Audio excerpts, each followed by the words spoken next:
Education in contemporary India का PYQ और exam pattern discuss करने वाले हैं। अगर इसके सिलेबस की हम बात करें तो इसमें टोटल 6 लेसन्स हैं। इसमें आप लोग पढ़ने वाले हो कॉलोनियलिज्म और emergence of modern education in India. फिर इसके अलावा women and modern education, education and human development, challenges and issues in the development of education, constitutional values and provisions in relation to education, or education and the role of center, state and administration with special reference to RTE यानी कि right to education. ये brief सा syllabus है। आइए चलते हैं इसके PYQ की तरफ। तो पेपर एज यूजुअल दोस्तों 90 मार्क्स का आने वाला है, ठीक है। और इसमें आप लोगों को पूरा पेपर तो इंग्लिश में दीजिए या फिर हिंदी में दीजिए। इन्हीं 5 क्वेश्चंस के आपको आंसर देने हैं। पहला क्वेश्चन है, discuss the relevance of Gandhi's basic education scheme to make the schools connected with contemporary society and its challenges.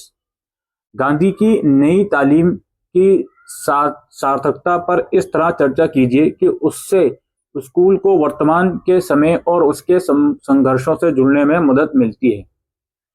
Next question है, how is right to life related to right to education.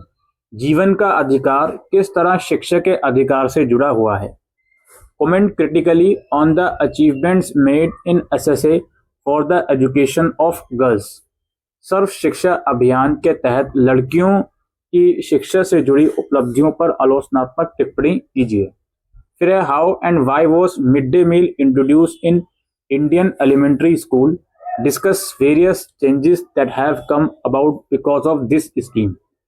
भारतीय प्राथमिक स्कूलों में मध्याह्न भोजन क्यों और कैसे शुरू हुआ था, उन बदलावों पर चर्चा कीजिए जो इस योजना के कारण आए। नेक्स्ट है, how effective is open and distance learning mode to achieve the goals of senior secondary education in rural areas. दुरुस्त शिक्षा ग्रामीण इलाकों में उच्च माध्यमिक शिक्षा के लक्ष्यों की प्राप्ति के लिए कितनी प्रभावशाली है। Describe the recommendation of any major commissions that you found relevant to improve the condition of teachers in India. किसी आयोग की अनुशंसाओं पर चर्चा कीजिए जो आपको भारत में शिक्षकों की स्थिति सुधारने के लिए सार्थक लगे। Describe the principles of National Curriculum Framework 2005 in detail.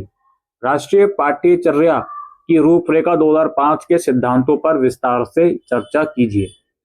Discuss poverty as a factor that affects the education of primary school children in urban areas.